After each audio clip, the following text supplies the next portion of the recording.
সবসময় যে টুপি এবং পাঞ্জাবি আর দাড়ি দেখলে আপনি মনে করবেন যে ভালো মানুষ, এটা আসলে মনে করার কোনো কারণ নাই। যেটা বাংলাদেশের অনেক রাজনৈতিক দলের নেতাদের বক্তব্য শুনে আমরা দেখেছি যে কারণ নামের সাথে ইসলাম থাকলে যে সে প্রকৃত ইসলাম ধারণ করছে, বিষয়টা আসলে এরকম না। যদিও আমার রাশেদ ভাই টুপি দাড়ি নিয়ে একটা কটাক্ষ করেই ফেলেন ইতিমধ্যে, এবং এইটা নিয়ে একটু এটা আমাদের চলে আর কি, যে টুপি দাড়ি দেখলে ইসলাম বলা যাবে না কি না বলা যাবে না। ইভেন না, আমি শেষ করি, আপনার কথা সময় বলিনি।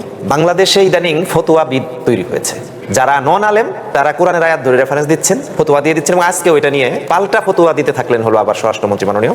আকাশে একটা বিমান বহু উঁচুতে উঠতেছে, সেই বিমানের পাইলটের একটা ভয় থাকে কখন যেন পড়ে যাবে। এই যে রাশেদ অনেক বেশি উঠতেছে, সেই খুব শিগগির পতন হবে। এত যে মিথ্যা অপবাদ, এত যে মিথ্যা কথা যে বলে একজন মানুষ, এই রাশেদকে দেখলে প্রমাণ হয়ে যায়।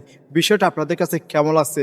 অবশ্যই কথাগুলো যদি আমি কি খারাপ মন্তব্য করলাম, অবশ্যই মন্তব্য জানিয়ে যাবেন, হা বা কিংবা না। অবশ্যই ভিডিওটা পারলে শেয়ার করে দিবেন প্লিজ।